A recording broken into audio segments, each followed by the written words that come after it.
Hello. Hi, how are you? This is Darren from EnglishTuition.org, and I'm the English tutor. In today's video, I want to talk a little bit more about choosing a quality teacher or tutor for your child. I've previously done a video on this very same topic as well, so if you have not seen that video, I'll leave a link in the somewhere in the video or in the description that's below this video, and then you can check it out later. But I've decided to do another video because I think I have more stories that I want to share, and maybe that will provide more food for thought. Okay, let's start with how tutors are being selected by parents. Now, most parents go online and then they look at a tutor's qualifications and experience to determine their level of competence. Now, very often tutors are compensated based on their level of competence or their level of qualifications. In other words, they're compensated based on the degree that they have, right? For example, if you are just an O-level holder, okay, you command lower fees, okay, and then A-level holder will command slightly higher fees, and then graduates, okay, and then trained teachers, and so on and so forth. So many parents are willing to actually pay more for hiring a highly qualified teacher. All right, but as mentioned in my other video, okay, qualifications, paper qualifications are not the only factor that we look at. I have heard stories from some of my students whom have hired NIE trained, right, highly qualified teachers, or ex-school teachers, or some of them are even current school teachers. Okay, there are some pros and cons, okay, when you hire ex-school teachers or current school teachers. Usually, if they claim that they have previous teaching experience, they do command higher fees. I think that's fair because due to their relevant experience, they need to be compensated fairly. Unfortunately, there are some cons as well, right? They may have higher qualifications, okay, or they may be current school teachers, okay, but because they hold down a full-time job, okay, a full-time teaching job somewhere maybe in a government school, okay, they are not able to be so flexible in their timing, right?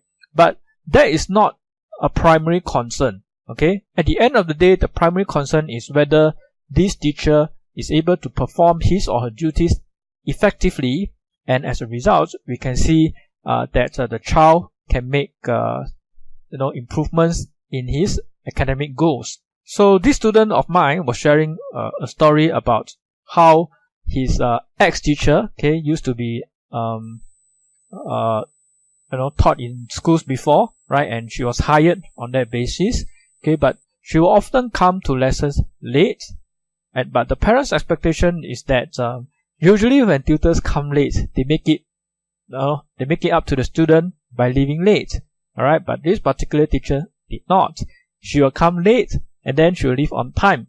So the lesson is supposed to be 1 hour and 30 minutes. So if the teacher is late, that effectively cuts the lesson short. So 1 hour 30 minutes is already a very short amount of time. To cut it shorter further, right, would result in a less effective lesson. Okay, but that's not the only issue. Okay, and the teacher would make last-minute cancellations, and if the teacher keep cancelling, there are lots of issues. Eventually it will affect the progress of the student, and that's exactly what happened, right? Because the parents see that the child is not improving, okay, due to all these issues, okay, and they eventually decided to cut the teacher, and they came to me, okay.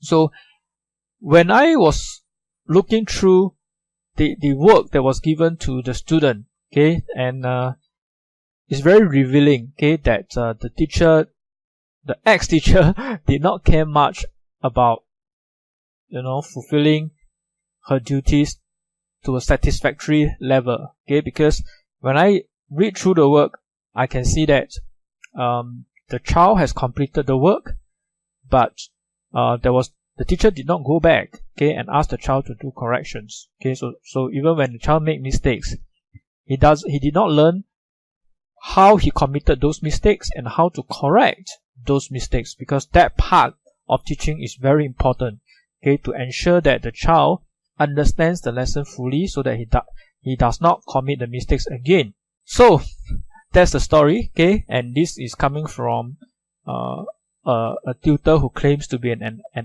ex-teacher, okay, and who has teaching experience, okay, and she is probably commanding the fees, as an ex-teacher, right? And she's not, earning like say a lowly fee for providing the teaching service.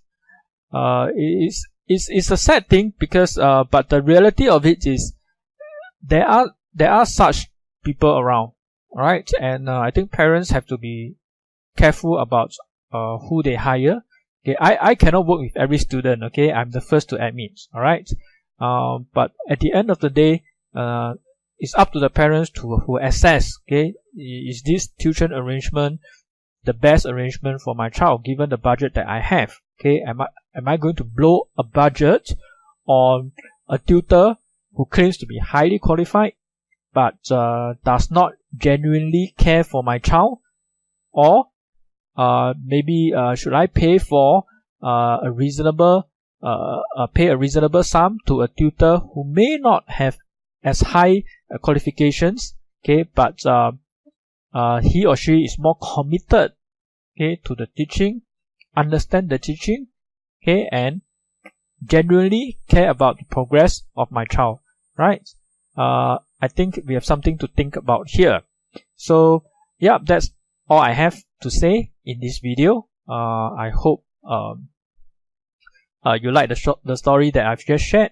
And if you like the story, please give it a thumbs up. Okay, if not, give it a thumbs down and leave your comments in the comment section below, and I'll be sure to read them.